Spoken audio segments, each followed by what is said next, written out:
Matalinong mga tao sa negosyo at modernong mundo. Hindi na kailangang pag-usapan ang kanyang kayamanan. Kung susuriin mo ang mga malalapit na kaibigan ni G. Ford, na ang ilan sa kanila ay nabanggit na, mauunawaan mo ang mga sumusunod, sa diwa ng pakikiramay at pagkakasundo, tinatanggap ng mga lalaki ang mga katangian, gawi, at kapangyarihan ng pag-iisip ng mga kasama nila. Yugnay. Sa pamamagitan ng pakikipagtulungan sa mahuhusay na pag-iisip, nagawa ni Henry Ford na puksain ang kahirapan, kamangmangan, at kamangmangan sa pamamagitan ng pagsipsip ng kanilang mga iniisip sa kanyang sarili. Idinagdag ni M.R. Ford ang kanyang sariling kapangyarihan sa utak sa pamamagitan ng pakikipagtulungan sa Edison, Burbank, Burroughs, at Firestone. Idinagdag nito ang kabuuan at sangkap ng katalinuhan, karanasan, kaalaman, at espiritual na puwersa ng apat na lalaking ito. Bilang karagdagan, inangkop at ginamit niya ang prinsipyo ng mastermind sa pamamagitan ng mga pamamaraang nakabalangka sa aklat na ito. Magagamit mo ang prinsipyong ito. Napag-usapan na natin ang tungkol kay Mahatma Gandhi. Marahil ang karamihan sa mga taong nakarinig tungkol kay Gandhi ay tumitingin sa kanya bilang isang sira-sirang maliit na tao na nagdudulot ng kaguluhan sa gobyerno ng Britanya sa pamamagitan ng paglalakad ng walang formal na kasuotan. Sa katunayan, si Gandhi ang pinakamakapangyarihang tao na nabubuhay ngayon at hindi sira-sira. Batay sa bilang ng mga taong sumusunod sa kanya at sa kanilang pagtitiwala sa kanya. Bukod dito, siya marahil ang pinakamakapangyarihang individual na nabuhay kailanman. Ang kanyang kapangyarihan ay totoo kahit na ito ay pasibo. Siya sa atin natin kung paano niya natamo ang kanyang hindi kapanipaniwalang kapangyarihan. Maaari itong buod sa ilang salita. Mahigit sa 200 milyong tao ang naging kapangyarihan niya sa pamamagitan ng pagtutulungan ng magkakaswato, isip at katawan, para sa isang tiyak na layunin. Sa madaling sabi, si Gandhi ay nakagawa ng isang milagro dahil ito ay isang himala na ang 200 milyong tao ay maaaring magtulungan sa isang espiritu ng harmony para sa isang hindi tiyak na tagal ng panahon. Subukang himukin ang sinumang 2 tao na magtulungan ng magkatugma sa anumang haba ng panahon kung nagdududa ka na ito ay isang himala. Alam ng lahat na nagpapatakbo ng isang negosyo kung gaano kahirap na magtulungan ang mga empleyado sa paraang kahit isang sawa ng harmony ay posible. Ang rondo ng mga pangunahing pinagmumulan kung saan maaaring magmula ang power. Ang nakamit ay, tulad ng nakita mo, na pinamumunuan ng limitless insight. Kapag ang 2 o higit pang mga tao ay nagtutulungan ng magkakaswato patungo sa isang partikular na layunin, inilalagay nila ang kanilang mga sarili sa posisyon na direktang sumipsip ng kapangyarihan mula sa malawak na universal na kamalig ng infinite intelligence sa pamamagitan ng alyansang iyon. Ito ang pinakamahusay sa lahat ng mga bukal ng kapangyarihan. Tinitingnan ito ng henyo para sa inspirasyon. Ito ang pinanggagalingan ng bawat dakilang pinuno, alam man niya ito o hindi. Ang 5 pandama ng tao ay hindi mas maasahan kaysa sa iba pang 2 pangunahing pinagmumulan kung saan maaaring makuha ang kaalaman na kailangan upang makabuo ng kapangyarihan. Ang mga faculties ay hindi pare-pareho. Solid. Ang walang hangganan na pananaw ay hindi nakaka-blunder. Sa mga sumunod na bahagi, ang mga pamamaraan kung saan ang limitless. Ang insight na maaaring pinakamabilis na maabot ay sapat na ilarawan. Hindi ito klase ng relihiyon. Ang mga pangunahing prinsipyo ng aklat na ito ay hindi dapat bigyang kahulugan bilang pagtatangka na impluwensyahan ang mga gawaing pangrelihiyon ng sinumang tao sa anumang paraan, hugis, o anyo. Ito. Ang libro ay nakatali lamang sa pagtuturo sa mga nagbabasa kung paano baguhin ang malinaw na dahilan para sa pananabik para sa pera. Sa pera na may kaugnayan sa parehong. Habang nagbabasa ka, pag-isipan ito at pagnilayan. Makakakuha ka ng pananaw habang ang buong paksa ay nagbubukas sa maikling panahon. Nakikita mo na ngayon ang mga detalye ng bawat kabanata. Ang lumang panahon na dalaga ay sadyang reserbado at mailap tulad ng pera. Dapat itong manligaw at manalo sa parehong paraan na gagawin ng isang tapat na manliligaw sa kanyang pagtugis sa batang babae na kanyang pinili. Kahit na nagkataon lang, ang kapangyarihan na dating manligaw ng pera ay halos kapareho ng dating nanligaw sa isang dalaga. Kapag epektibong ginamit para sa pinansyal na pakinabang, ang kapangyarihang iyon ay dapat isama sa pananampalataya. Pagnanais at ito ay dapat pagsamahin. Pagtitiyahan at dapat itong magkasabay. Dapat itong ilapat sa pamamagitan ng isang kaayusan. At higit pa, ang planong iyon ay dapat na itakda mismo dito. Sa puntong dumating ang pera sa mga halagang kilala bilang ang napakalaking pera, ito. Dumadaloy sa taong nagtitipon nito, kasing epektibo ng pag-agos ng tubig pababa sa dalisdis. Mayroong isang hindi kapanipaniwalang stream ng force na maaaring tingnan. Sa isang batis, maliban na ang isang bahagi ng batis ay dumadaloy sa isang direksyon, na nagdadala sa lahat ng pumapasok dito kayamanan, pataas na kadaliang kumilos, habang ang kabilang panig ay dumadaloy sa kabilang direksyon. Dinadala ang lahat ng pumapasok dito at hindi makaahon sa paghihirap at kahirapan. Ang pagkakaroon ng agos ng buhay na ito ay kinikilala ng bawat mayamang tao. Ito ay paraan ng pag-iisip ng isang tao. Ang gilid ng ilog na humahantong sa kapalaran ay binubuo ng mga positibong emosyon ng pag-iisip. Ang panig na humahantong sa kahirapan ay ang negatibong emosyon ng isang tao.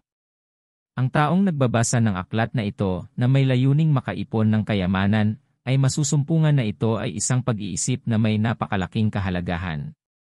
Ito ay maaaring magsilbing sagwan para itulak mo ang iyong sarili sa kabilang bahagi ng batis kung ikaw ay nasa gilid ng daluyan ng kuryente na humahantong sa kahirapan.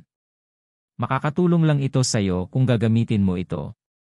Wala kang mapapala sa simpleng pagbabasa nito at paggawa ng desisyon batay dito. Ang ilang mga individual ay dumaan sa karanasan ng pagpalipat-lipat sa pagitan ng positibo at negatibong panig ng batis na paminsan-minsan ay nasa positibo panig at minsan sa negatibong panig. Ang pag-crash ng Money Road noong 29 ay naalis na. Napakaraming individual mula sa positibo hanggang sa negatibong bahagi ng batis. Sa pagsisikap na bumalik sa positibong bahagi ng batis, ang milyon-milyong ito ay nahihirapan, ang ilan sa kanila ay dahil sa takot at desperasyon. Ang aklat na ito ay isinulat sa milyon-milyong iyon sa isip. Ang kayamanan at kahirapan ay madalas na nagbabago ng mga lugar. Tinuruan ng aksidente ang mundo ang katotohanan ito, kahit na ang mundo ay hindi magtatagal na maaalala ang halimbawa. Ang kayamanan ay maaaring, at karaniwang ginagawa, ay kusang palitan ng kahirapan. Kadalasan, ang mga plano na pinag-isipang mabuti at naisakatuparan ng mabuti ay may pananagutan sa pagdadala ng pagbabagong nagaganap kapag pinalitan ng kayamanan ang kahirapan. Destitution. Hindi kailangan ng arrangement. Dahil ito ay matapang at malupit, walang makakatulong dito. Ang mga mayayaman ay mahiyain at mahiyain. Dapat silang naakit sa kanila. Kahit sino ay maaaring gusto para sa kayamanan, at ang karamihan ay gusto, gayunpaman ang lahat ay katulad noon. Alam ng isang pares na ang isang malinaw na kaayusan, bilang karagdagan sa isang malalim na pananabik para sa kayamanan, ay ang pangunahing mapagkakatiwalaang paraan para sa pangangalap ng kasaganaan. Ang simpleng kahulugan ng salitang transmute ay ang pagbabago o paglilipat ng isang elemento o anyo ng enerhiya sa isa pa. Kabanata 11, ang mahiwagang pagsasanay ng sexual na transmutasyon. Ang ikasampung hakbang tungo sa kayamanan. Ang kahulugan ng salitang transmute ay, sa simpleng wika, ang pagbabago o paglilipat ng isang elemento o anyo ng enerhiya sa isa pa. Ang isang mental na estado ay dinala sa pamamagitan ng sexual na damdamin. Sa view ng obliviousness tungkol sa bagay, ang pananaw na ito ay sa pamamagitan ng at malaking konektado sa pisikal at sa liwanag ng hindi pinapayuhan. Epekto kung saan maraming tao ang naapi sa pagkamit. Impormasyon sa sex, ang mga bagay na karaniwang pisikal ay may bukod tanging isang panig sa utak. Ang pakiramdam ng sexualidad ay nagdadala ng potensyal para sa tatlong positibong resulta. 1. Ang kaligtasan ng sangkatauhan. 2. Ang pangangalaga sa kalusugan ng isang tao. Ito ay walang kapantay bilang isang therapeutic tool. 3. Ang proseso kung saan ang mediocrity ay nababago sa henyo. Ang sex transmutation ay diretso at simpleng intindihin. Ito ay tumutukoy sa paglipat ng isip mula sa mga kaisipan ng pisikal na pagpapahayag sa iba pang mga uri ng mga kaisipan. Ang pinakamalakas na pagnanais ng tao ay sexual na pagnanasa. Ang mga lalaki ay nakakakuha ng matalas na imahinasyon, tapang, lakas ng loob, pagpupursige, at kakayahang malikhaing dati ay hindi nila alam kapag naudyukan ng hangaring ito. Ang pagnanais para sa pakikipagtalik ay napakalakas at nakakahimok na ang mga lalaki ay malayang ipagsapalaran ang kanilang mga buhay at reputasyon upang mapagbigyan ito. Kapag pinigilan at inilihi sa iba't ibang linya, ang lakas na ito ay nagpapatuloy sa lahat ng mga ito. Mga katangian ng pangunawa ng malikhaing pag-iisip, katatagan ng loob, at iba pa, na maaaring magamit bilang makapangyarihang malikhaing puwersa sa panitikan, sining, at anumang iba pang hanap buhay o pagtawag na kinabibilangan, syempre, ang akumulasyon ng kayamanan. Bagamat kinakailangan ang paghahangad para sa transmutation ng sex energy, ang gantimpala ay sulit sa pagsisikap. Ang sexual na pagnanasa ay isang likas na pagnanasa. Ang pananabik ay hindi maaari at dapat hindi ibababa o buburahin.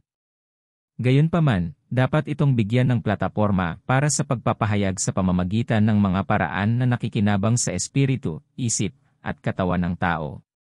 Sa pamamagitan ng transmutation, kung hindi ito bibigyan ng ganitong uri ng outlet, maghahanap ito ng mga channel na pisikal lamang.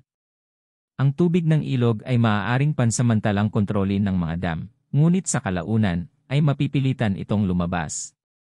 Ang karanasan sa pakikipagtalik ay pareho. Maaaring ito ay lumubog at makontrol ng ilang sandali, ngunit sa likas na katangian nito, palaging nais nitong ipahayag ang sarili. Makakahanap ito ng isang hindi gaanong mahalagang outlet kung hindi ito mababago sa isang malikhaing pagsisikap. Ang taong nagtaas ng kanyang sarili sa katayuan ng isang henyo sa pamamagitan ng pagtuklas kung paano magbigay ng emosyon sa sex sa pamamagitan ng ilang anyo ng malikhaing pagsisikap ay talagang mapalad. Ang mga mahalagang katotohanan ito ay naihayag ng siyentipikong pananaliksik. Isa, ang mga lalaking may lubos na binuong likas na sexual ay ang mga nakakamit ng pinakamalaking tagumpay, mga lalaking bihasa sa sex transmutation. 2, ang mga nakalap ng hindi pangkaraniwang kayamanan at nakamit.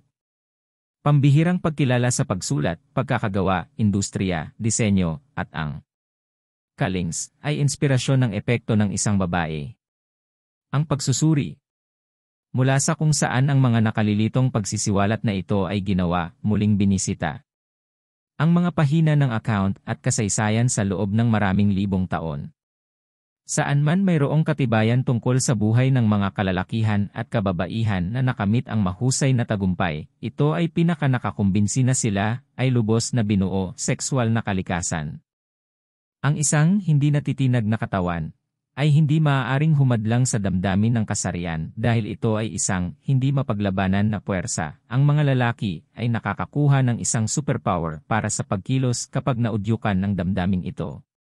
Kung tatanggapin mo ang katotohanan ito, mauunawaan mo ang kahalagahan ng pag-aangkin na ang sex transmutation ay magdadala sa isang tao sa katayuang henyo. Ang sikreto sa pagkamalikhain ay matatagpuan sa sexual na damdamin. Puksain ang mga organo ng kasarian, maging sa tao o halimaw, at mayroon ka.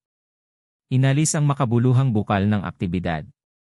Panoorin kung ano ang mangyayari sa anumang hayop pagkatapos itong makastrated para makita mo mismo. Matapos ang sexual na pagbabago, ang isang toro ay nagiging masunurin tulad ng isang baka. Ang mga lalaki, tao man o hayop, ay natalo sa lahat ng kanilang laban kapag binago ang kanilang kasarian.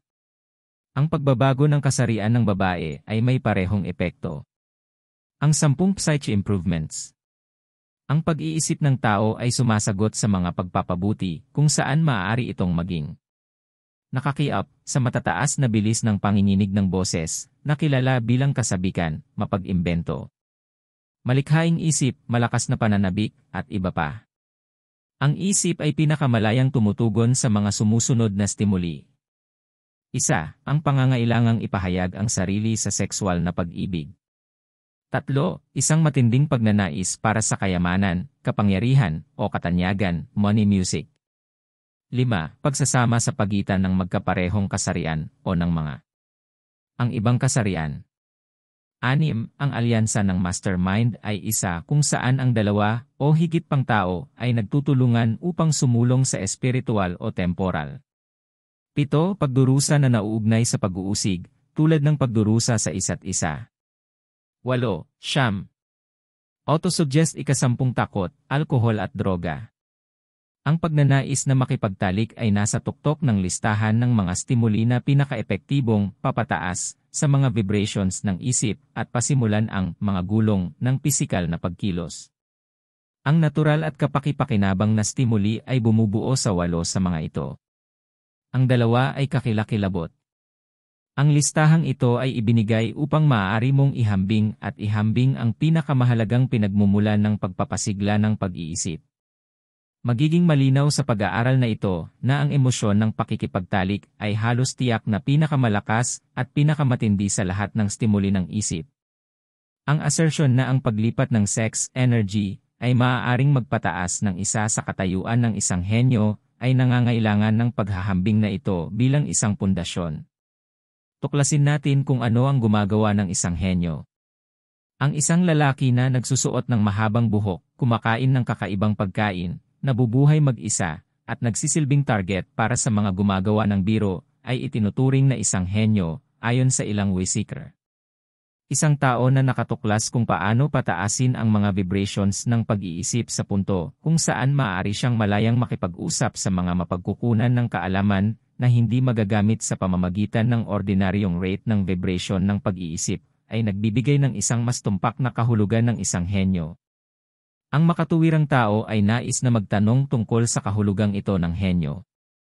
Ang unang pagtatanong ay, paano maaaring makipag-usap ang isang tao sa mga mapagkukunan ng kaalaman na hindi na-access sa pamamagitan ng kumbensyonal na rate ng vibration ng pag-iisip?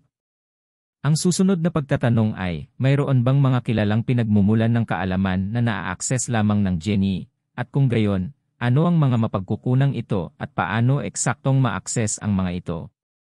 Magbibigay kami ng katibayan na ang ilan sa mga pinakamahalagang pag-aangkin na ginawa sa aklat na ito ay totoo o hindi bababasa. Magbibigay kami ng katibayan na magagamit mo upang mangalap ng sarili mong ebidensya sa pamamagitan ng pag-eeksperimento na sumasagot sa parehong mga katanungang ito.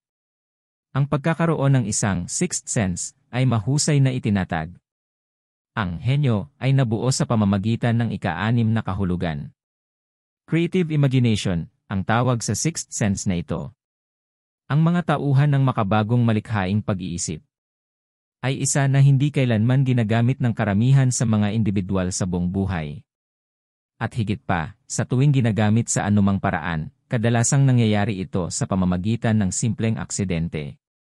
Ang kapasidad para sa malikhaing imahinasyon ay ginagamit ng isang medyo maliit na bilang ng mga tao na may pagganyak at layunin sa isip.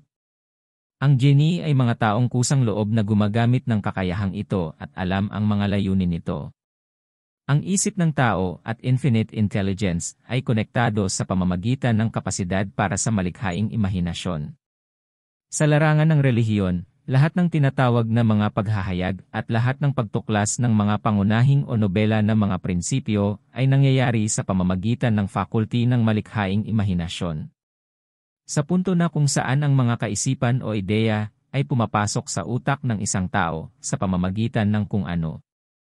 Sikat na tinatawag na hunch, nagmula sila sa kahit isa sa sumusunod na mga mapagkukunan. 1. Walang katapusang kaalaman. 2.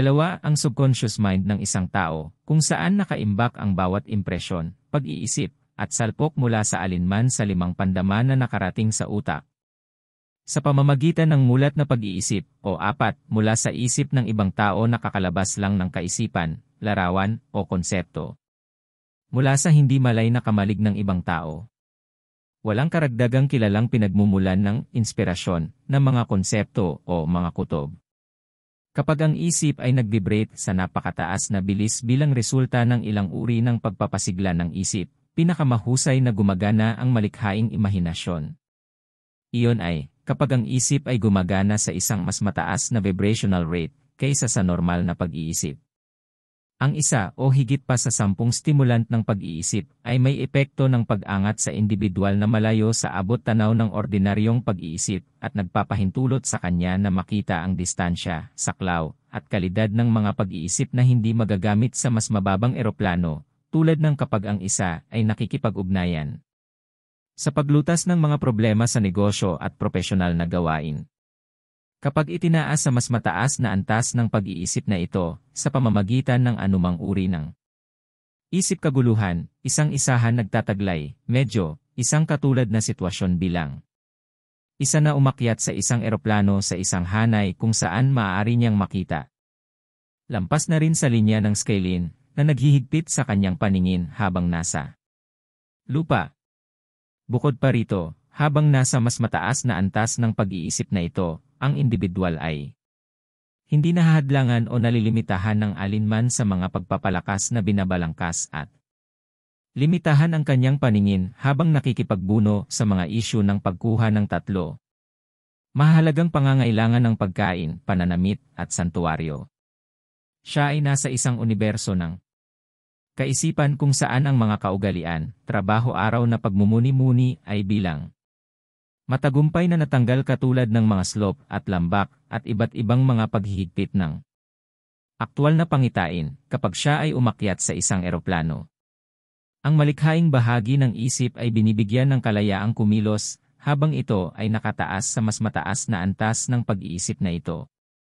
Ang ika-6 na sentido ngayon ay nagiging receptive sa mga ideya na hindi sana posible sa individual sa anumang iba pang mga pangyayari dahil ang paraan ay na-clear na para ito ay gumana. Ang sixth sense ay ang kakayahan na nagpapaiba sa isang henyo sa karaniwang tao. Kung mas ginagamit ang faculty na ito, mas umaasa ang isang tao dito, at mas hinihingi nila ito para sa mga impulses ng pag-iisip. Mas nagiging alerto at receptive ang creative faculty sa mga vibrations na nagmumula sa labas ng kanilang subconscious mind. Sa pamamagitan lamang ng paggamit malilinang at malinang ang kakayahang ito. Yaong kilala bilang mga matahimik, maliit na boses ay ganap na gumagana. Sa pamamagitan ng mga tauhan ng intuisyon.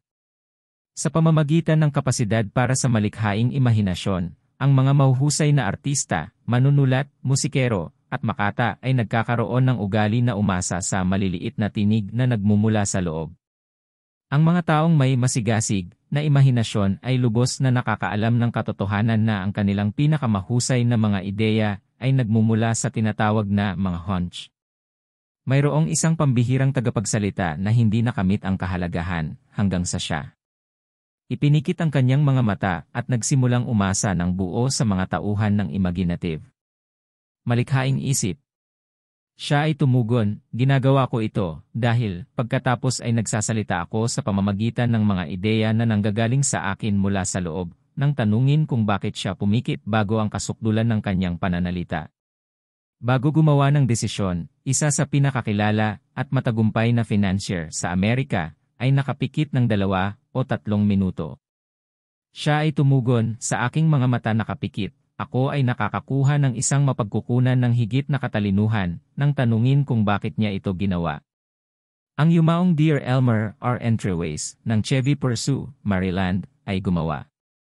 Sa lampas sa 200 kapaki-pakinabang na mga lisensya, malaking bilang ng mga ito ay mahalaga sa pamamagitan ng cycle ng pagbuo at paggamit ng mapanlikhang manggagawa. Ang sinumang gustong maging isang henyo, kung saan walang alinlangan si Dear Gates, ay makikitang makabuluhan at kaakit-akit ang kanyang diskarte. Isa sa mga pinakadakilang siyentipiko sa mundo, si Dear Gates ay hindi gaanong kilala. Mayroon siyang tinatawag na personal communication room sa kanyang laboratorio. Idinisenyo ito upang harangan ang lahat ng ilaw at halos hindi tinatablan ng tunog. Gumamit siya ng pad of writing paper sa maliit na mesa na nandoon. Isang electric push button na kumokontrol sa mga ilaw ay nasa dingding sa harap ng mesa. Papasok si Dear Gates sa silid na ito, upo sa mesa, papatayin ang mga ilaw, at tututukan ang mga kilalang aspeto ng imbensyon na ginagawa niya noong gusto niyang gamitin ang mga kapangyarihan ng kanyang creative imagination.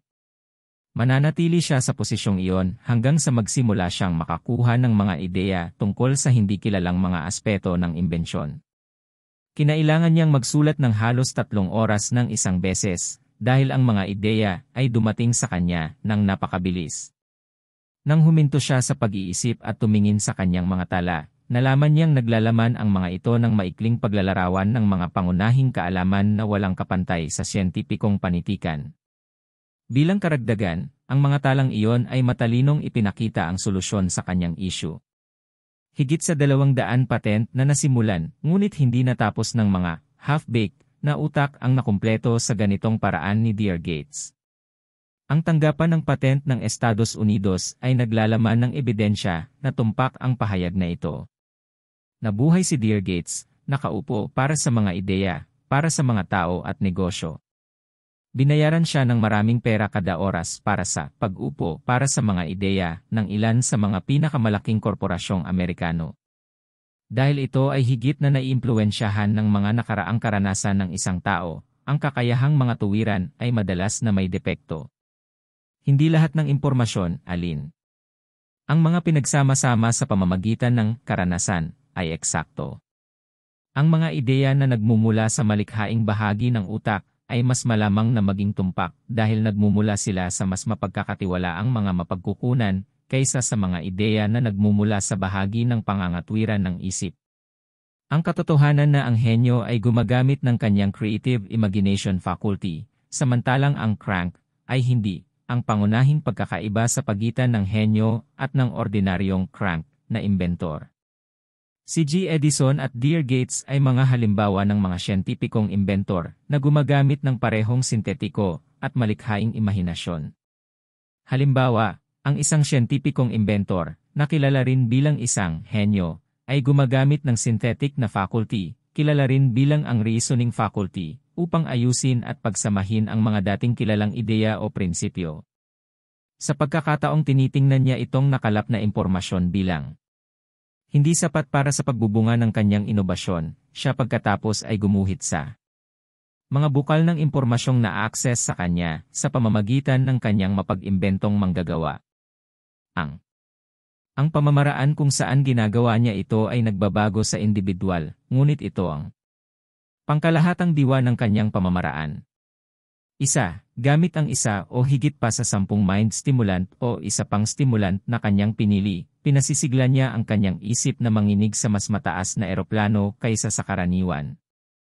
2, siya ay nakatutok sa natapos na bahagi ng kanyang imbensyon, na kung saan ay ang mga kilalang kadahilanan, at siya ay lubos na naiisip ang hindi natapos na bahagi, na kung saan ay ang hindi kilalang mga kadahilanan. Hawak niya ito. Larawan bilang pangunahing prioridad, hanggang sa ito ay maagaw ng psyche mind. Pagkatapos, sa puntong iyon, nag-unwind sa pamamagitan ng pagpapalaya sa kanyang utak mula sa lahat ng pag-iisip, at naghang ng mahigpit para sa kanya. Sagot sa streak sa utak niya. Minsan ang mga kinalabasan ay malinaw at kaagad. Depende sa estado ng sixth sense, o creative faculty, maaaring negatibo ang mga resulta sa ibang pagkakataon. Bago siya nakatuon sa pamamagitan ng kanyang mga malikhaing kakayahan, sinubukan ni G. Edison ang higit sa 1-0, 000 iba't ibang kombinasyon ng mga ideya sa pamamagitan ng kanyang synthetic faculties. Bilang resulta, ang maliwanag na ilaw ay naging perpekto. Noong binuo niya ang talking machine, dumaan siya sa isang katulad na bagay. Mayroong maraming matibay na katibayan upang suportahan ang pagkakaroon ng creative imagination faculty. Ang tumpak na pagsusuri sa mga lalaking naging pinuno sa kani-kanilang larangan sa kabila ng hindi nakatanggap ng malawak na edukasyon ay nagbubunga ng ebidensyang ito. Si Lincoln ay isang kilalang kaso ng isang mahusay na pinuno na tumaas sa kadakilaan sa pamamagitan ng pagtuklas at paggamit ng kanyang malikhaing imahinasyon. Ang isang pahayag ng sukdulang kahalagahan na may kaugnayan sa pag-aaral ng pinagmulan ng henyo ay natuklasan niya, at sinimulan niyang gamitin ang faculty na ito bilang isang resulta ng pag-ibig na nadama niya pagkatapos makilala si Anne Rutledge. Ang mga mahuhusay na pinuno na ang mga nagawa ay maaaring direktang maiugnay sa impluwensya ng mga kababaihan na nagpasigla sa kanilang mga kakayahan sa malikhaing isipan sa pamamagitan ng pagnanais sa seks ay nakadokumento sa mga pahina ng kasaysayan. Isa sa mga ito ay si Napoleon Bonaparte. Siya ay hindi mapigilan at hindi magagapi ng inspirasyon ng kanyang unang asawa, si Josephine. Nagsimula siyang lumala ng ang kanyang mas mahusay na paghuhusga o kakayahang mga tuwiran ay umakay sa kanya na ibaba si Josephine. Hindi nalalayo ang St. Helena at ang kanyang pagkatalo. Madali nating mabanggit ang dose-dosenang mga lalaki na kilala ng mga tao ng Estados Unidos na tumaas sa napakataas na tagumpay sa ilalim ng masiglang impluwensya ng kanilang mga asawa na bumalik lamang sa kapahamakan matapos silang maabutan ng pera at kapangyarihan at pinili nila ang isang bagong asawa. Hindi lang si Napoleon ang nakaalam na ang impluwensya sa sex, kapag ito ay nagmula sa tamang lugar, ay mas makapangyarihan kaysa sa anumang kapalit ng kaginhawaan na maaaring gawin ng walang ibang dahilan. Sinasagot ng utak ng tao ang excitement. Ang pagnanasa na makipagtalik ay isa sa mga stimuli na ito na kabilang sa pinakadakila at pinakamakapangyarihan. Ang puwersang ito sa pagmamaneho ay maaaring iangat ang mga tao sa isang mas mataas na saklaw ng pag-iisip kapag ginamit at binago, na nagpapahintulot sa kanila na kontrolin ang mga pinagmumulan ng pag-aalala at walang kabuluhang inis na humaharang sa kanilang landas sa mas mababang eroplano. Nakalulungkot, ang genie lamang ang nakatuklas ng pagtuklas. Ang iba. Kinikilala ang karanasan ng sex and courage nang hindi nahanap ang isa sa mga ito.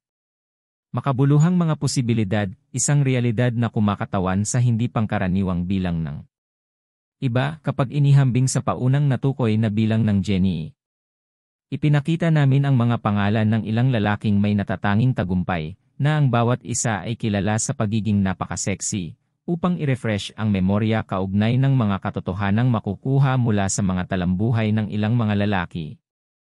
Ang transmuted sex energy ay, walang duda, ang pinagmumulan ng kapangyarihan para sa kanilang henyo. George Washington, Napoleon Bonaparte, William Shakespeare, Abraham Lincoln, Ralph Waldo Emerson, Robert Burns, Thomas Jefferson, Albert Hubbard, Albert H. Gary, Oscar Wilde, Woodrow Wilson, John H. Patterson, Andrew Jackson at Enrico Caruso.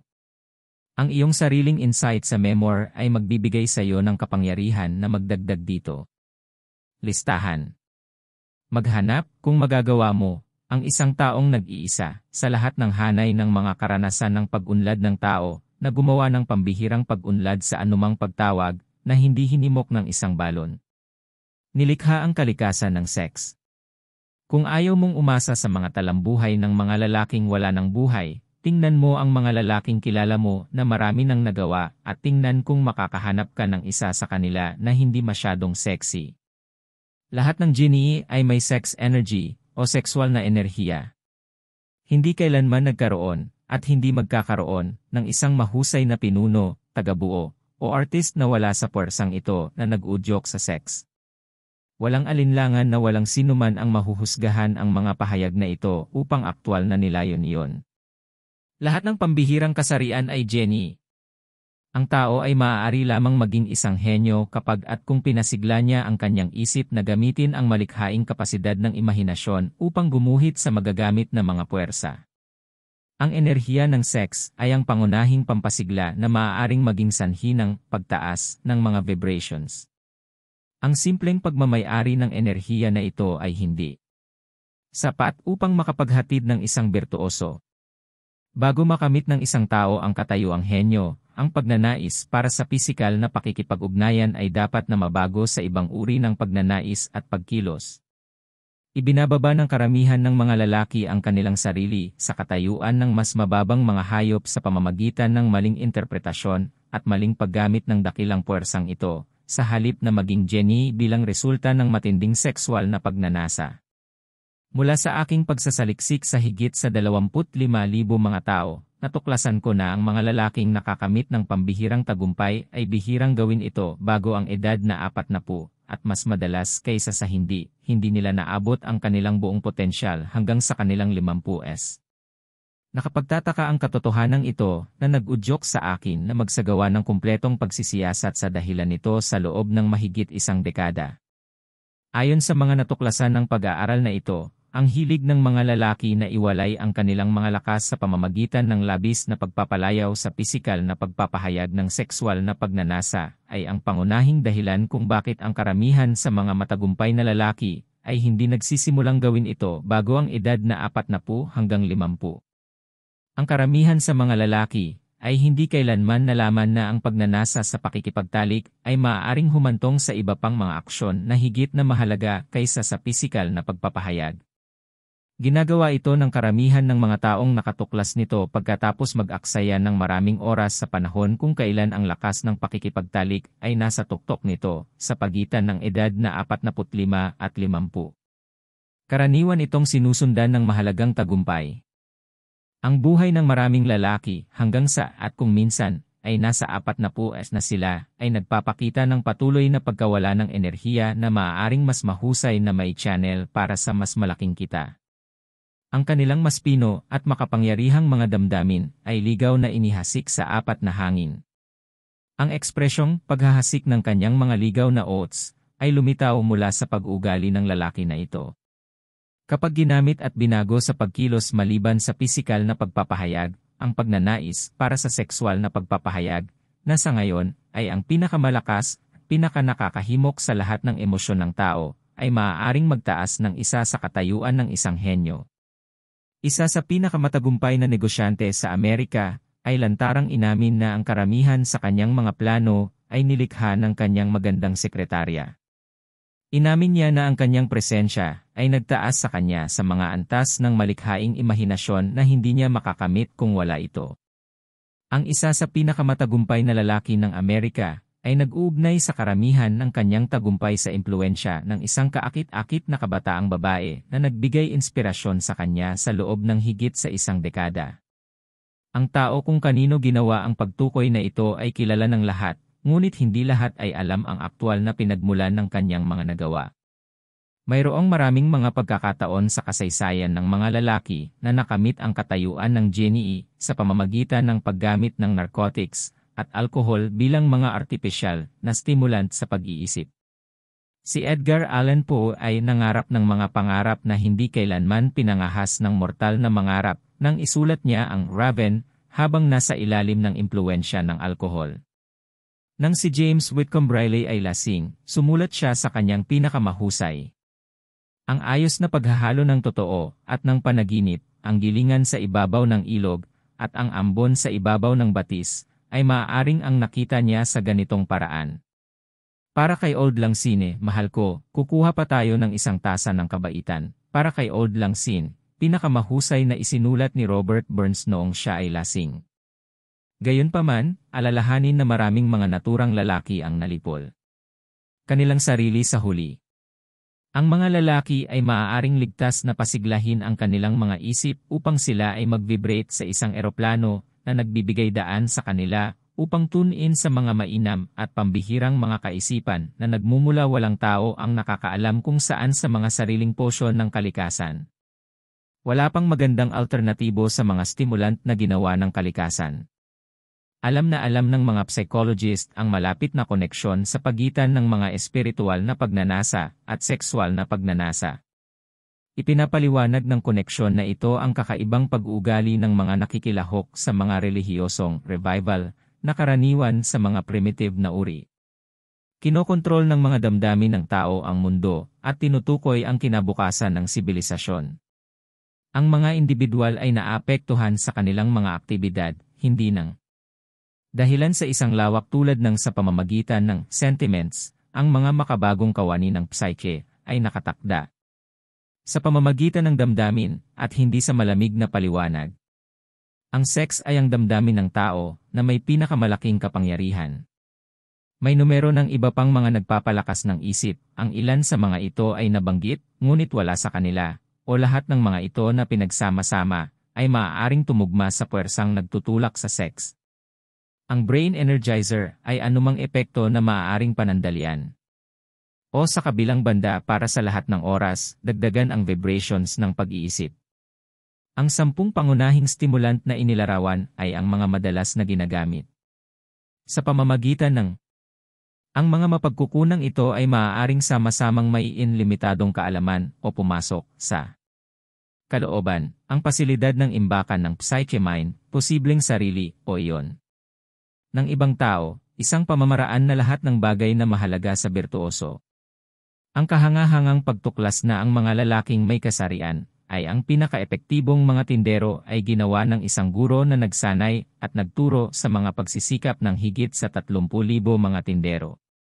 Ang paglilinaw ay na ang variable ng karakter na kilala bilang individual na atraksyon ay hindi higit pa o mas kaunti kaysa sa sex energy. Ang mga taong may mataas na antas ng kasarian ay palaging may maraming magnetismo. Sa pamamagitan ng pag-unlad at pag-unawa, ang mahalagang kapangyarihang ito ay maaaring maakit at magamit sa pambihirang benepisyo sa mga koneksyon sa pagitan mga individual. Ang enerhiya na ito ay maaaring maihatid sa iba sa pamamagitan ng sumusunod na media. Isa, ang pakikipagkamay. Ang pagkakaroon o kawalan ng magnetism ay maaaring agad na matukoy sa pamamagitan ng paghawak sa kamay. 2, ang pitch ng boses. Ang elementong kilala bilang sex energy o magnetism ay responsible para sa kulay, musika, at kagandahan ng boses. 3, paninindigan at karwahe ng katawan. Mabilis, maganda, at walang kahirap-hirap ang paggalaw ng mga taong may mataas na kasarian. 4, ang mga vibrations ng pag-iisip. Ang mga taong may mataas na kaseksihan ay hinahalo ang pakiramdam ng pakikipagtalik sa kanilang mga iniisip, o maaari nilang gawin ito sa kanilang kalooban, at ito ay maaaring magkaroon ng epekto sa mga nakapaligid sa kanila. 5, dekorasyon sa katawan. Karaniwang sineseryoso ng mga high-sex ang kanilang personal na hitsura. Karaniwang pinipili nila ang damit ng nagiging estilo sa kanilang karakter, katawan, komposisyon, at iba pa. Ang kalidad ng personal na magnetism ay ang unang kinakailangan para sa isang salesman na hinahanap ng mas karampatang sales manager kapag kinukuha sila.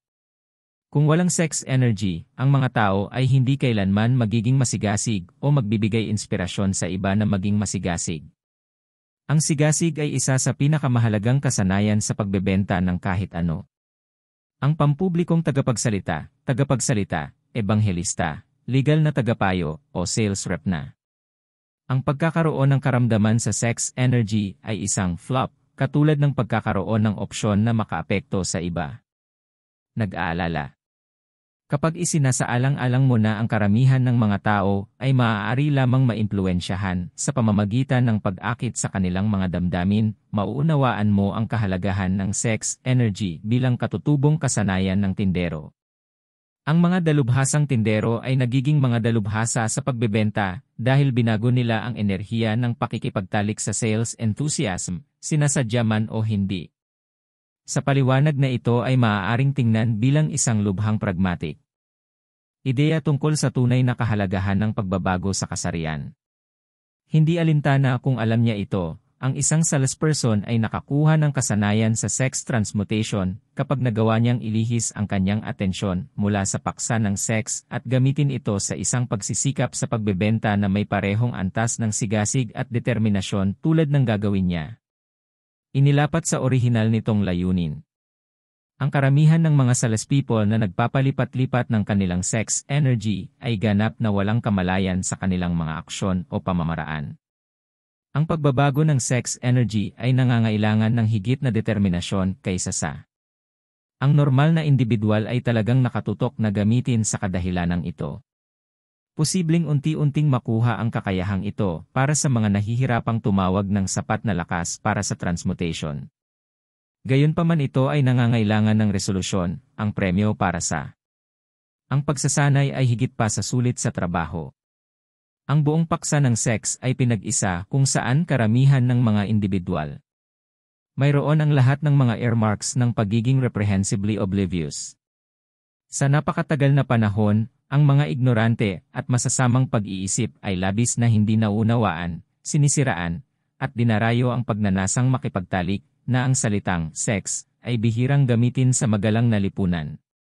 Karaniwang tinitingnan ng mga tao ang mga lalaki at babae na ang mga likas na kasarian ay kilala na pinagpala o blessed bilang mga taong magtitiis na manood. Sila ay madalas na tinutukoy bilang sinumpa sa halip na pinagpala.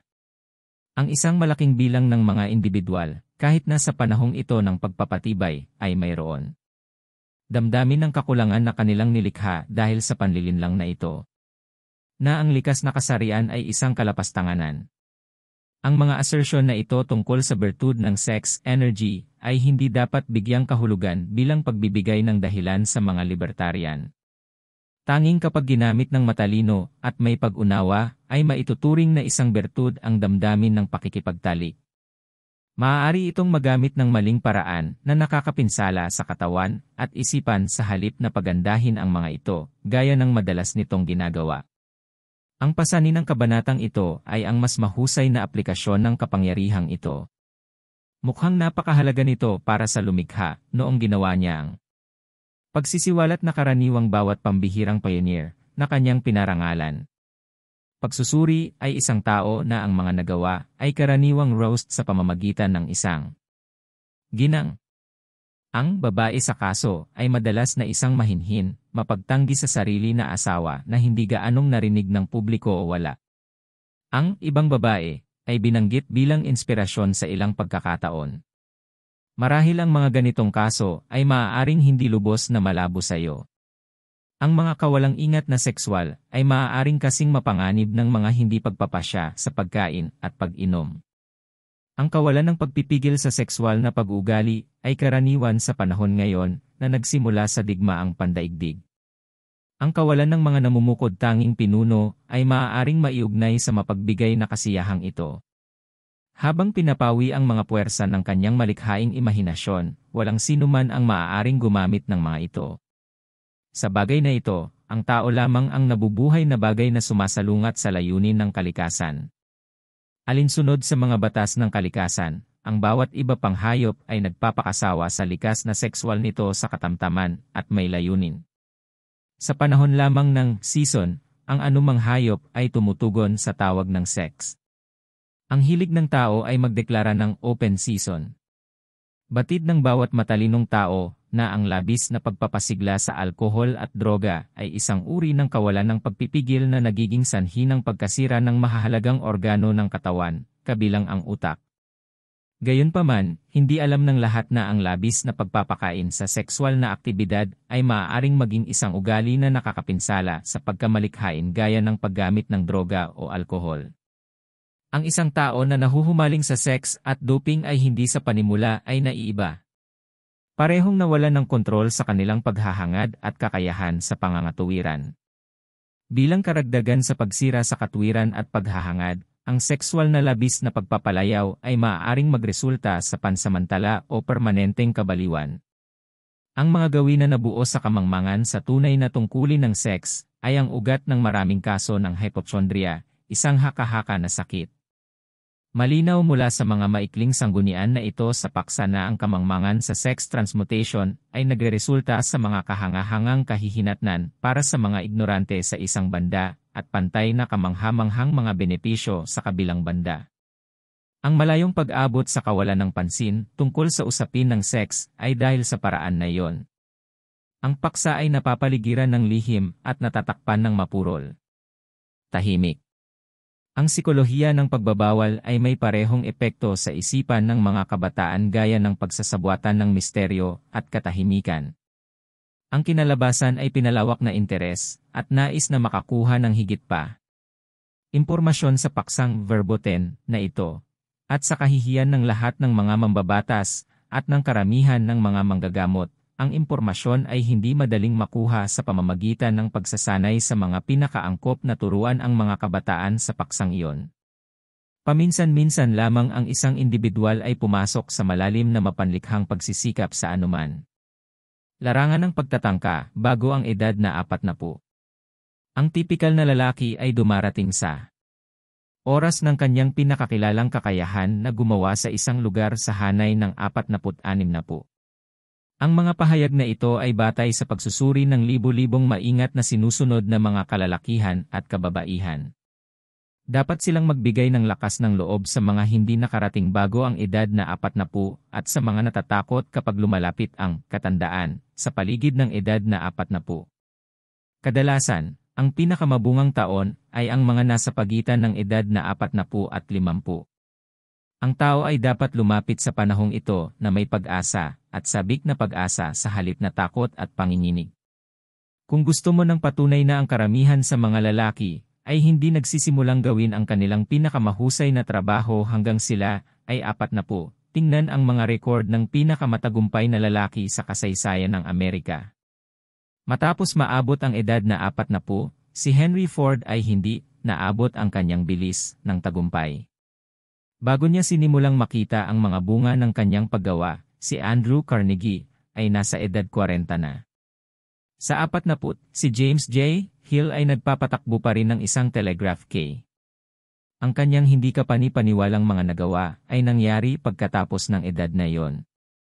Mayroong sapat na katibayan sa mga talambuhay ng mga Amerikanong financier at industrialista na ang edad na 40 hanggang 60 ay kumakatawan sa pinakaproduktibong panahon sa kasaysayan ng tao. Nagsisimulang matutunan ng tao, kung matutunan man niya, ang sining ng transmutation ng sex sa pagitan ng edad na 30 at 40. Ang pagtuklas na ito ay karaniwang ginawa ng hindi sinasadya, at ang taong gumagawa nito ay halos palaging ganap na walang kamalayan sa kanyang mga natuklasan. Maaaring mapansin niya na ang kanyang kakayahang magtagumpay ay tumaas sa pagitan ng edad na 35 at 40, ngunit kadalasan, hindi niya alam ang dahilan ng pagbabagong ito na kalikasan. Nagsisimulang ayusin ang damdamin ng pagmamahal at kasarian sa tao. Sa pagitan ng edad na 30 at 40, sa layunin na maaari niyang gamitin ang mga ito. Hindi kapani-paniwalang kapangyarihan, at ilapat ang mga ito sa isa't isa bilang pagpapalakas sa aktibidad. Ang pakikipagtalik sa sarili nitong ay isang malakas na pagnanasa na kumilos, ngunit ang mga puwersa nito ay madalas nawala sa kontrol, tulad ng isang bagyo. Ang katahimikan ng layunin, poise, katumpakan ng paghatol, at balanse ay lumilitaw kapag ang damdamin ng pag-ibig ay nagsimulang maghalo sa damdamin ng sex. Sinong kapuspalad na individual ang umabot na sa edad na 40 taong gulang at hindi kayang suriin ang mga pahayag na ito at magbigay ng personal na karanasan upang suportahan sila? Ang isang lalaki ay maaaring, at karaniwan, ay may kakayahang magtatagumpay kapag naudyukan lamang ng pagnanais na pasayahin ang isang babae sa pamamagitan ng pakikipagtalik, ngunit ang kanyang mga kilos ay maaaring hindi organisado, baluktot, at ganap na mapanira. Ang isang lalaki ay maaaring magnakaw, mandaya, o kahit na pumatay kung siya ay motibasyon lamang ng kanyang pagnanais na pasayahin ang isang babae sa pamamagitan ng pakikipagtalik. Gayunpaman, ang parehong tao ay patnubayan ang kanyang mga aksyon na may higit na katinuan, balanse, at katwiran kapag ang damdamin ng pag-ibig ay nahaluan ng damdamin ng pakikipagtalik.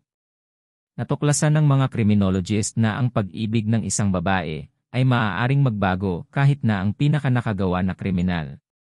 Walang ebidensya na ang isang kriminal ay nabago lamang sa pamamagitan ng sexual na impluwensya.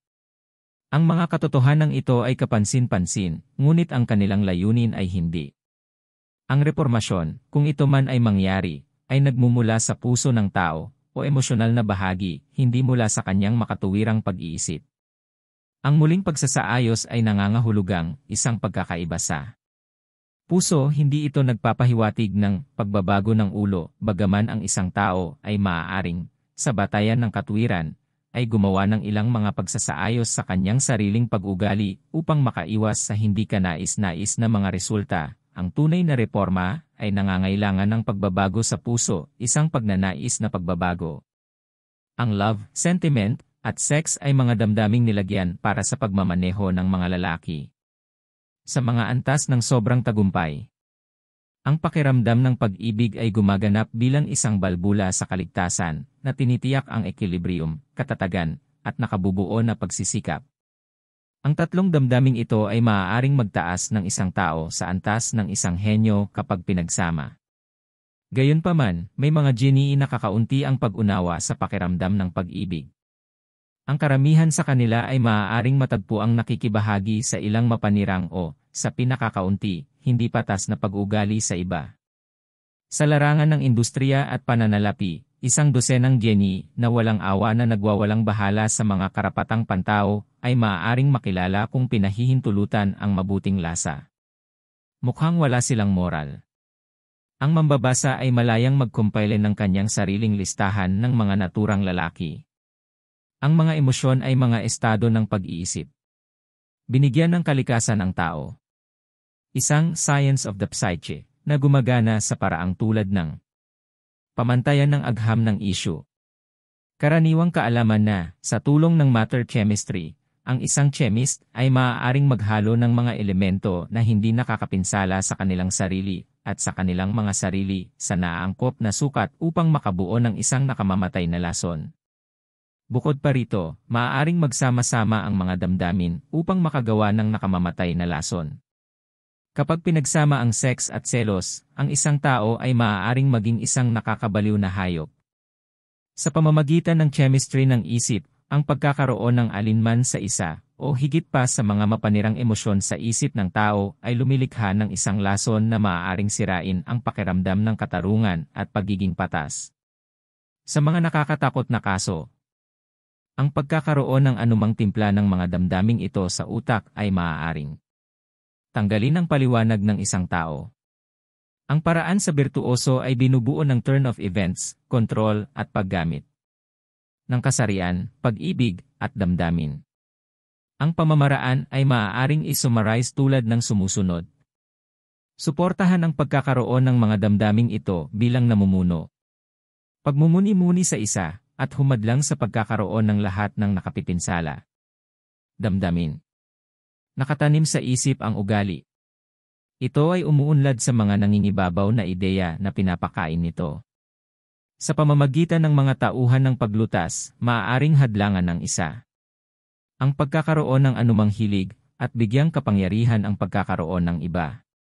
Hindi mahirap magsikap sa isip. Ang pagtitiyaga at ugali ay ang mga susi upang makontrol. Ang pag-unawa sa proseso ng transmutation ay ang susi sa kontrol. Sa pamamagitan lamang ng pagbabago ng mga iniisip, anumang negatibong emosyon na lumabas sa isip ng isang tao ay maaaring mabago sa isang nakabubuo o positibo. Mayroon lamang isang landas sa henyo, kusang loob na pagsisikap sa sarili. Ang isang tao ay maaaring makamit ang perpekto. Antas ng monetary o business accomplishment, eksklusibo sa pamamagitan ng pangunahing thrust ng sex energy, ngunit ang kasaysayan ay puno ng patunay na maaari niya, at bilang panuntunan ay naghahatid sa kanya ng ilang mga katangian ng pagkatao na nagtatatwa sa kanya ng kapasidad sa isa o sa iba pang hawak o makibahagi sa kanyang kapalaran. Dahil naghahayag ito ng katotohanan na maaaring maging kapakipakinabang sa kapwa lalaki at babae, ito ay karapat-dapat sa pagsusuri, pagninilay, at pagninilay-nilay. Sa kabila ng kanilang kayamanan, libu-libong tao ang nawalan ng karapatan sa kaligayahan dahil sa kamangmangan nito. Ang mga tampok ay malinaw na minarkahan ng mga damdamin ng pag-ibig at kasarian. Bilang karagdagan, ang mga palatandaang ito ay napakadaling makita na kahit sinong gustong basahin ang mga ito. Ang isa na hinihimok ng unos ng enerhiya, batay. Kapag nag-iisa ang gusto ng sex, malinaw na itinataguyod ang katotohanang iyon sa buong mundo, sa pamamagitan ng ang kilos ng kanyang mga mata, at ang mga linya ng kanyang mukha.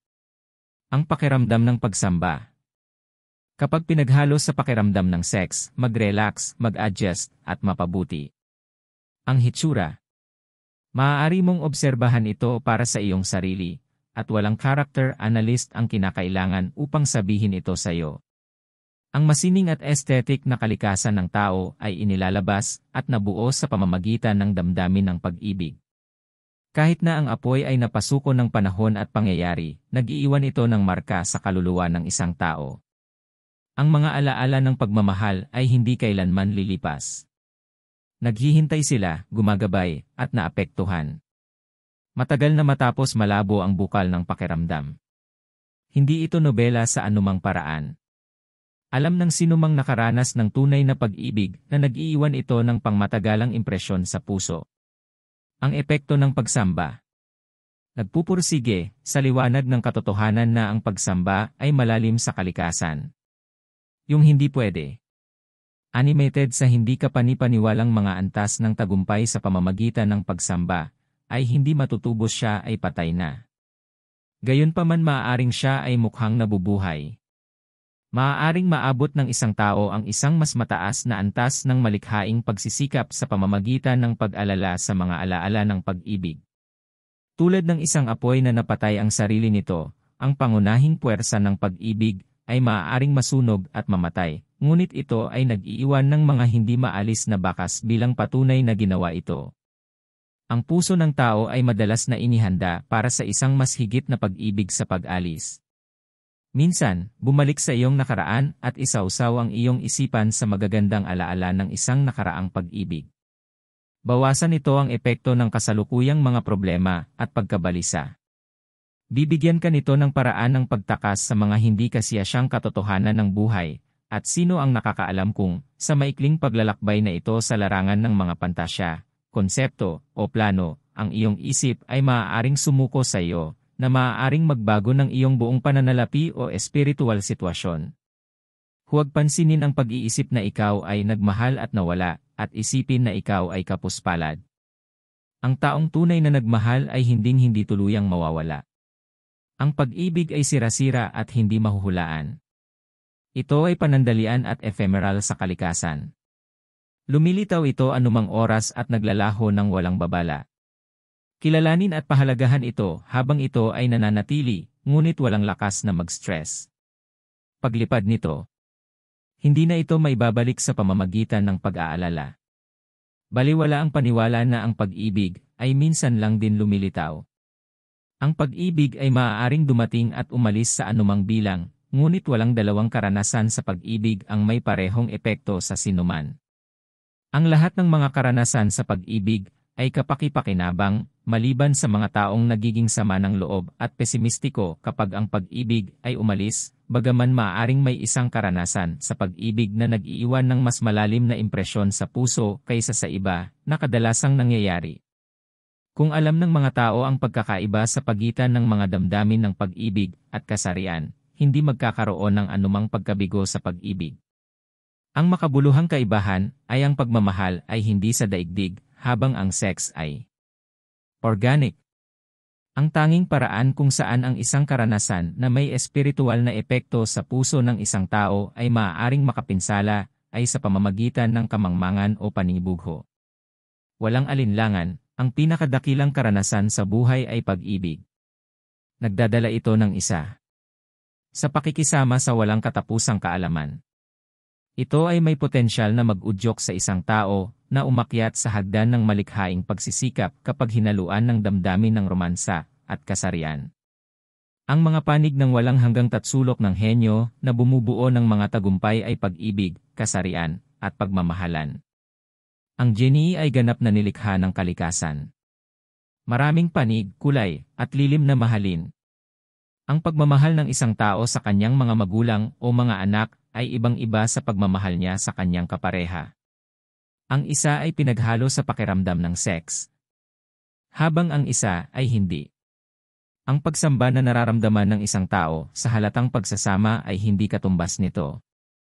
Nararamdaman para sa isang minamahal, tagapag-alaga, o mga kabataan, ngunit ito, pati na rin, ay isang uri ng pag-ibig.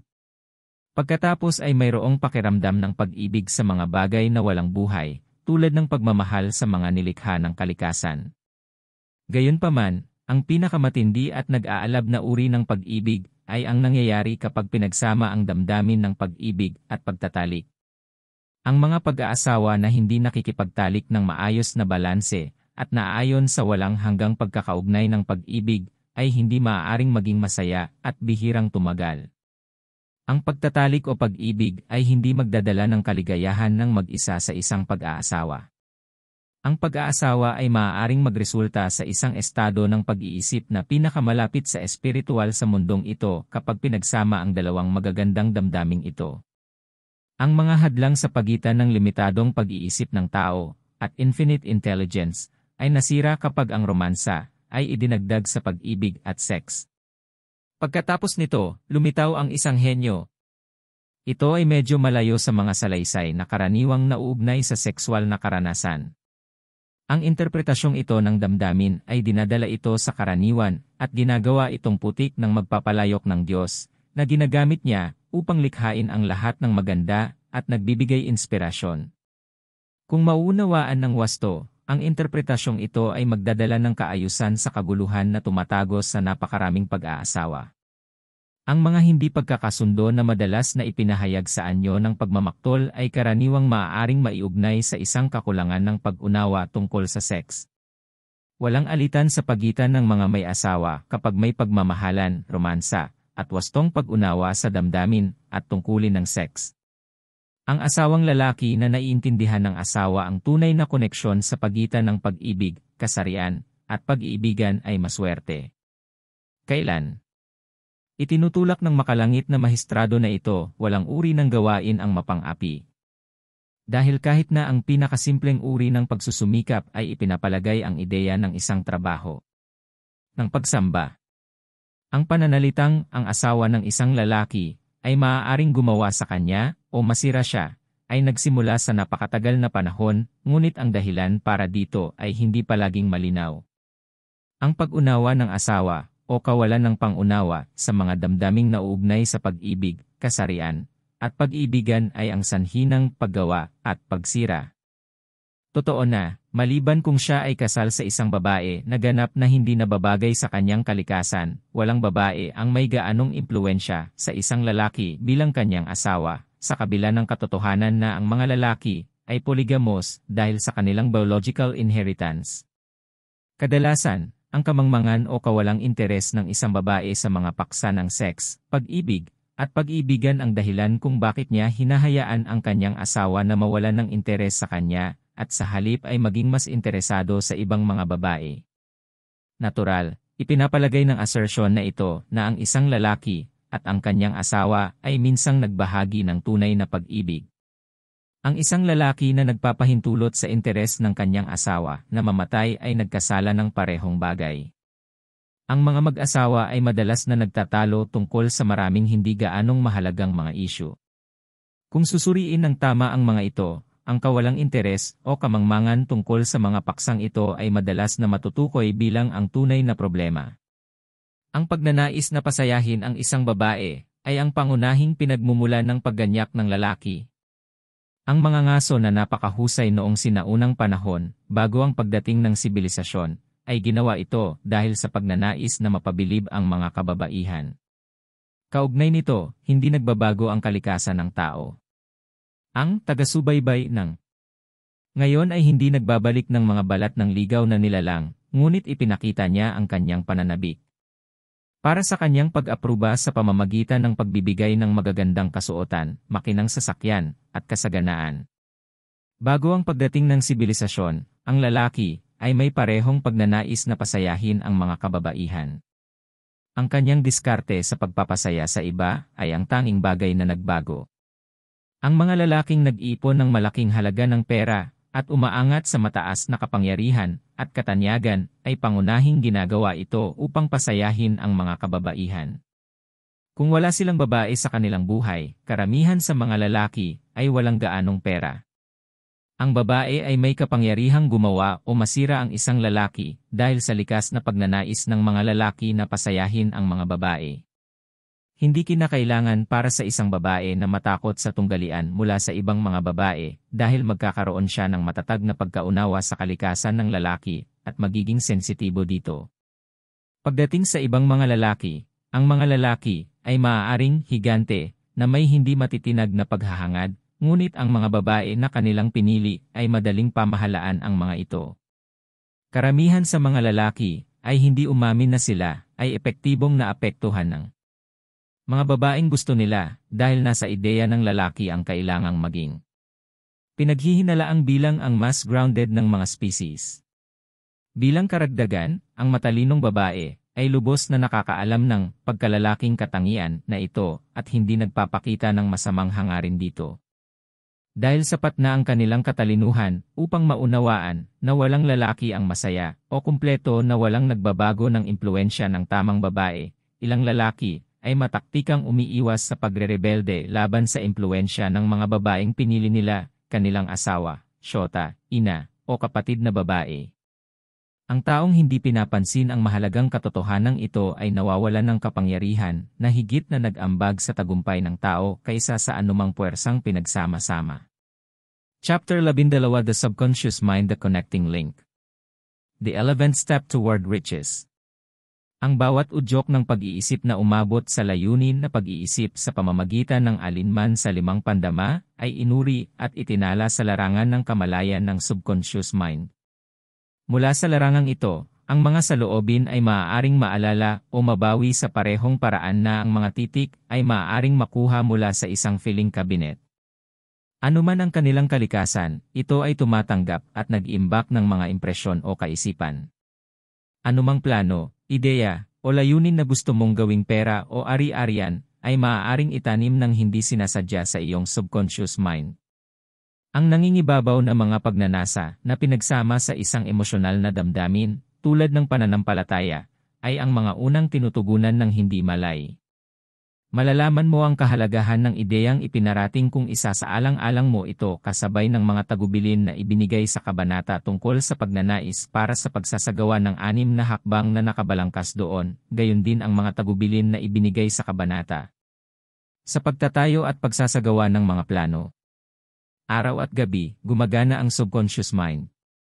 Ang subconscious mind ay gumagamit ng pinaka-epektibong paraan ng kusang loob na paglipat ng mga pagnanasa sa kanilang pisikal na katumbas sa pamamagitan ng isang paraan ng pamamaraan na hindi alam ng tao. Ginagawa ito sa pamamagitan ng paggamit ng mga puwersa ng infinite intelligence. Bagamat hindi mo ganap na makontrol ang iyong subconscious mind, maaari mong kusang loob na ibigay ang anumang plano, pagnanais, o layunin na gusto mong makitang mabuhay. Basahin muli ang kabanata sa mga tagubilin ng autosuggestion para sa paggamit ng subconscious mind. Ang paniniwala na ang subconscious mind ay nagsisilbing link sa pagitan ng limitadong pag-iisip ng tao at infinite intelligence ay sinusuportahan ng maraming ebidensya. Ito ay nagsisilbing isang conduit kung saan malayang ma-access ng isang tao ang mga mapagkukunan ng infinite intelligence. Ito, nag-iisa, ay naglalaman. Ang misteryong siklo kung saan ang mga pagganyak ng kaisipan ay nababagay at nagbabago sa kanilang ibang mundo na pareho. Ito ay ang tanging paraan kung saan ang panalangin ay maaaring maipadala sa pinagmulan na maaaring tumugon sa mga panalangin. Ang naiisip na mga resulta ng mapanlikhang pagsisikap na nauugnay sa subliminal psyche ay dinamita at imponderable. Ginising nila ang isa. May kahanga-hanga. Marahil, sa katotohanan na ang buong stock ng kaalaman ng tao sa paksang ito ay napakalungkot na limitado, hindi ako lumalapit sa talakayan ng subconscious mind nang hindi nakakaramdam ng maliit at mababa. Sa loob at sa sarili nito, ang ideya na ang pag-iisip ng tao at infinite intelligence ay nakikipag-usap sa pamamagitan ng subconscious mind ay isang pag-iisip na halos nagpaparalisa ng katwiran. Lubos mong mauunawaan ang kabuluhan ng mga tagubiling ibinigay sa kabanata sa Desire kapag tinanggap mo na ang pagkakaroon ng subconscious mind bilang isang tunay na bagay at naunawaan mo ang potensyal nito bilang isang paraan ng pagbabago ng iyong desire sa kanilang pisikal o monetary na katumbas. Mauunawaan mo rin kung bakit inutusan kang isulat ang iyong mga hangarin at linawin ang mga ito. Mauunawaan mo rin ang pangangailangan ng katatagan sa pagkumpleto ng mga direksyon. Ang stimuli na ginagamit mo upang matutunan kung paano maabot at maimpluwensyahan ang iyong subconscious mind ay ang 13 prinsipyo. Kung hindi mo magawa ito sa iyong unang pagtatangka, hindi ka dapat mawala ng pag-asa. Alalahanin na ang utak ng pag-iisip ay maaaring sadyang i-coordinate. Sa pamamagitan ng propensity, sa ilalim ng mga heading na ibinigay sa bahagi sa trust. Wala ka pang pagkakataong makabisado ang pananampalataya. Ipakita ang pagpipigil. Patuloy na subukan. Para sa kapakinabangan ng iyong subconscious mind, marami sa mga pahayag sa mga kabanata tungkol sa pananampalataya at autosuggestion ay uulitin dito. Tandaan, ang iyong psyche-mind capabilities Sinasadya, hindi alintana kung maglagay ka ng anumang pagtatangka na maapektuhan ito. Naturally, ito ay nagpapahiwatig na, maliban kung maaari mong kontrolin ang mga impulses na ito at bigyan ito ng mas nakakakit na pagkain, ang mga pag-iisip ng kahirapan, takot, at iba pang mga negatibong kaisipan ay nagsisilbing stimuli para sa iyong subconscious mind. Ang walang malay na isip ay hindi uupo. Ipagpalagay na napapabayaan mong magtanim. Nais sa iyong pag-iisip-isip, ito ang bahala sa mga pagsasaalang-alang. Na dumating sa ito bilang ang epekto ng iyong pagwawalang bahala. Napag-usapan na natin kung paano ang apat na pinagmumulan na binanggit sa kabanata sa sex transmutation ay patuloy na nagpapadala ng parehong positibo at negatibong mga impulses ng pag-iisip sa subconscious mind. Sapat na sa ngayon na isaisip na palagi kang napapalibutan ng iba't ibang mga impulses ng pag-iisip na umaabot sa iyong subconscious mind nang hindi mo nalalaman. Mayroong parehong positibo at negatibong impulses sa mga ito. Kasalukuyan mong sinusubukang voluntaryong ihinto ang daloy ng mga negatibong impulses at impluwensyahan ang iyong hindi malay na isipan ng mga positibong impulses ng desire. Magkakaroon ka ng susi na nagbubukas ng pinto sa iyong subconscious mind kapag nagawa mo ito. Higit pa rito, magkakaroon ka ng ganap na kontrol sa pintong iyon na mapipigilan ang anumang negatibong pag-iisip na pumasok sa iyong subconscious. Ang lahat ng nilikha ng tao ay nagsisimula bilang isang salpok ng pag-iisip. Ang tao ay hindi makakagawa ng anumang bagay na hindi niya nauna. Isaalang-alang sa isip. Ang mga plano ay maaaring gawin mula sa mga impulses ng pag-iisip sa tulong ng imahinasyon. Kapag kontrolado, ang imahinasyon ay maaaring gamitin upang gumawa ng mga plano o layunin na makakatulong sa isang tao na magtagumpay sa kanilang napiling karera. Ang imahinasyon at pananampalataya ay dapat na pinagsama sa anumang mga impulses ng pag-iisip na kusang itinanim sa subconscious mind na may layunin na mabago sa kanilang pisikal na mga katapat. Ang imahinasyon lamang ang maaaring maghalo ng pananampalataya sa isang plano o layunin na sinadya upang isumite sa subconscious mind. Madali mong makikita mula sa mga pahayag na ito na ang paggamit ng subconscious mind sa iyong sarili ay nangangailangan ng coordinating at paglalagay ng lahat ng mga prinsipyo sa pagsasanay. Nang sumulat siya, ipinakita ni Ella Wheeler Wilcox ang kanyang pag-unawa sa kapangyarihan ng subconscious mind. Hindi mo matukoy kung paano tutugon ang isang ideya. Sa pagdadala sa iyo ng paghamak o pagmamahal. Para sa mga pagsasaalang-alang ay mga bagay, at ang kanilang mahangin na mga pakpak. Mas mabilis kaysa sa mga ibon ng transporter. Sinusunod nila ang batas ng sansinukob. Bawat bagay ay nag-aalaga. Higit pa rito, binibilisan nila ang track para ibalik ka. Kung ano man ang lumabas sa utak mo.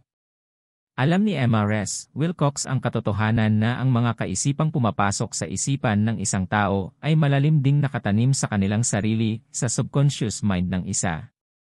Ang mga kaisipang ito ay kumikilos bilang isang magnet, pattern, o blueprint para sa hindi malay na isip na naiimpluwensyahan ito habang isinasalin nito ang mga kaisipan sa kanilang mga pisikal na katapat. Dahil ang bawat material na bagay ay nagsisimula bilang isip-enerhiya, ang mga pag-iisip ay, sa katunayan, mga bagay. Ang psyche mind ay mas walang kapangyarihan na maapektuhan. Nagtutulak ng mga puwersa ng pag-iisip na pinaghalo sa pakiramdam o pakiramdam kaysa sa mga iyon. Nagsisimula lamang sa bahagi ng pag-iisip ng utak. Sa katunayan, mayroong maraming katibayan upang suportahan ang teorya na ang mga pag-iisip lamang na emosyonal na sinisingil ay may anumang epekto sa subconscious mind. Karamihan sa mga tao ay pinamumunuan ng emosyon o damdamin na isang kilalang katotohanan. Kung totoo na ang mga impulses ng pag-iisip na may halong emosyon ay nakakaimpluwensya sa hindi malay na isipan ng mas mabilis at mas madali, mahalagang maging pamilyar sa mas makabuluhang mga emosyon. Mayroong 7 pangunahing positibo at 7 pangunahing negatibong emosyon. Ang mga negatibong kaisipan ay kusang loob na pumasok sa mga impulses ng pag-iisip na tinitiyak ang kanilang pagpasa sa hindi malay na isip. Ang mga positibong pag-iisip na nais ihatid ng isang tao sa kanyang hindi malay na isipan ay dapat na ibuhos ng mga positibong kaisipan gamit ang prinsipyo ng autosuggestion. Kasama sa kabanata sa autosuggestion ang mga tagubilin. Ang mga damdaming ito, o mga motibasyon ng pakiramdam, ay maaaring ihambing sa lebadura sa bahagi ng tinapay dahil binubuo sila ng bahagi ng aktibidad na binabago ang mga motibasyon ng pag-iisip mula sa tago tungo sa dinamikong estado. Kaya, posibleng maunawaan kung bakit ang mga impulses ng pag-iisip na may halong emosyon ay mas madaling kumilos kaysa sa mga impulses ng pag-iisip na nagmula sa malamig na dahilan. Inaayos mo ang iyong sarili upang maapektuhan at kontrolin ang paloob crowd ng iyong psyche-isip para isuko ito ang pananabik para sa pera na nais mong mapalitan ng pananalapi. Pareho. Bilang resulta, mahalagang malaman mo kung paano lumapit sa inner audience na ito. Dapat kang makipag-usap sa wika nito o ito ay huwag pansinin ang iyong tawag. Ang emosyonal o pakiramdam na wika ay pinakamahusay na naiintindihan nito. Kaya, pag-usapan natin ang 7 pangunahing positibo at 7 pangunahing negatibong emosyon upang magamit mo ang mga positibo at maiwasan ang mga negatibo kapag nagbibigay ng mga tagubilin sa iyong subconscious mind. Ang 7 makabuluhang positibo na damdamin ang pakiramdam ng gusto. Ang tapat ng pakiramdam. Ang pakiramdam ng pagmamahal. Ang feeling ng sex. Ang pakiramdam ng enerhiya. Ang pakiramdam ng sentimento. Ang pakiramdam ng tiwala. May iba pang positibong damdamin, ngunit ito ang 7 pinakamarami. Malakas, at ang mga pinakakaraniwang ginagamit sa mapanlikhang pagsusumikap. Ang iba pang mga positibong emosyon ay nasa iyong pagtatapon sa tuwing kailangan mo ang mga ito kung ikaw ay makabisado ang 7 ito, na maaari lamang makabisado sa pamamagitan ng paggamit. Isa-isip sa asosasyong ito na nakatuon ka sa isang libro na binalak na tulungan ka sa pagpapaunlad ng cash cognizance sa pamamagitan ng pagpuno sa iyong isip na may positibong damdamin. Sa pamamagitan ng pagtutok sa mga negatibong emosyon, ang isang tao ay hindi nagiging pera. Ang 7 makabuluhang malungkot na damdamin to be inilayo sa ang pakiramdam ng dread. Ang pakiramdam ng pagnanais. Ang feeling ng scorn. Ang pakiramdam ng retribution. Ang pakiramdam ng pagkasabi. Ang pakiramdam ng kakaibang paniwala. Ang pakiramdam ng outrage. Ang isip ay hindi maaaring sabay na sakupin ng parehong positibo at negatibong emosyon. Ang alinman ay dapat mamuno. Obligasyon mo na. Tiyakin na ang mga positibong damdamin ay binubuo ng napakatinding epekto ng utak mo. Makakaasa ka sa habit law sa sitwasyong ito. Ugaliing isagawa ang magagandang damdamin. Sa kalaunan ay sakupin nila ang iyong mga iniisip sa isang lawak na walang negatibong maaaring pumasok dito. Sa pamamagitan lamang ng pagsunod sa mga alituntuning ito sa tunay na kahulugan at patuloy. Maaari mo bang pangasiwaan ang iyong pag-iisip sa anumang punto? Ang lahat ng mga pagkakataon para sa nakabubuo na tulong mula sa iyong hindi malay na isip ay nawasak sa pamamagitan lamang ng pagkakaroon ng isang negatibong pag-iisip sa iyong malay na pag-iisip. Kung ikaw ay nagbigay pansin, tiyak na napansin mo na ang karamihan sa mga tao ay bumabaling lamang sa panalangin kapag ang lahat ay nabigo. O kung hindi, nagdadasal sila ng walang kahulugan na mga salita sa isang ritual. Higit pa rito, dahil hindi maikakailang totoo iyon. Ang karamihan na nagsusumamo, gawin ito tanging pagkatapos ng lahat ng iba pang mga bagay. Has fizzled, pumunta sila sa pagsusumamo sa kanilang mga utak na puno ng dread at tanong, alin ang mga damdaming sinusundan ng psyche mind at nagbibigay sa boundless insight. Katulad nito, iyon ang pakiramdam na natatanggap ng infinite intelligence at kumilos. Ang iyong panalangin ay magiging walang kabuluhan kung nananalangin ka para sa isang bagay ngunit natatakot na hindi mo ito makuha o na ang infinite intelligence ay hindi kikilos sa iyong kahilingan. Minsan, ang panalangin ay nagreresulta sa pagsasakatuparan ng kung ano ang ipinagdarasal. Kung naranasan mo nang matanggap ang iyong ipinagdasal, malalaman mo na ang teoryang ipinakita dito ay higit pa sa isang teorya kung maaalala mo ang iyong aktwal na estado ng pag-iisip habang ikaw ay nananalangin. Darating ang pagkakataon kapag ang mga paaralan at mga pundasyon ng pagtuturo ng bansa ay magtuturo sa pag-aaral ng petisyon bilang karagdagan, ang panalangin ay maaari at magiging isang agham. Sa puntong dumating ang pagkakataong iyon, ito ay darating kapag ang sangkatauhan ay inihanda para dito at hinihiling ito, walang sinuman ang gagawin. Lumipat patungo sa laganap na utak sa isang kalagayan ng pangamba na iintindihan na walang magiging hilig gaya ng pangamba. Ang tao ay makakamit ang kanyang tunay na katayuan bilang isang anak ng walang hanggang katalinuhan, at ang pamahiin, maling pagtuturo, at kamangmangan ay lahat ay maglalaho. Ang pagpapalang ito ay ipinagkaloob na sa iilan. Kung sa tingin mo ay malayo ang hulang ito, isipin muli ang sangkatauhan. Sa loob ng ilang sandali, tinanggap ng mga lalaki ang kidlat upang maging patunay ng galit ng Diyos at kinatatakutan ito. Sa kasalukuyan, sa account ng lakas ng confidence, ang mga lalaki ay may sangkapan ang kidlat at ginawa nitong paikutin ang mga gulong ng industriya. Wala pang isang siglo na ang nakalilipas, naisip ng mga tao na ang espasyo sa pagitan ng mga planeta ay isang malaking walang laman, isang kahabaan ng walang laman na espasyo. Ngayon, salamat sa parehong kapangyarihan ng pananampalataya, alam ng mga tao na ang espasyo sa pagitan ng mga planeta ay hindi patay o walang laman, sa halip ito ay buhay na buhay, at ito ang pinakamataas na panginginig ng boses na kilala, marahil ang pag-iisip lamang ng vibration. Alam din ng mga lalaki na ang bawat utak ng tao ay konektado sa bawat iba pang utak ng tao sa pamamagitan ng buhay, pumipintig, vibrating na enerhiya na pumupuno sa bawat espasyo at atom.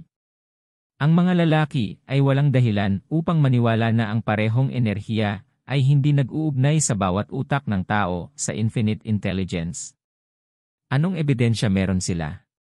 Sa pagitan ng limitadong pag-iisip ng tao at infinite intelligence, walang mga pintuan. Pasensya, pananampalataya, tiyaga, pangunawa, at taimtim na pagnanais na makipag-usap ang kailangan para gumana ang komunikasyon.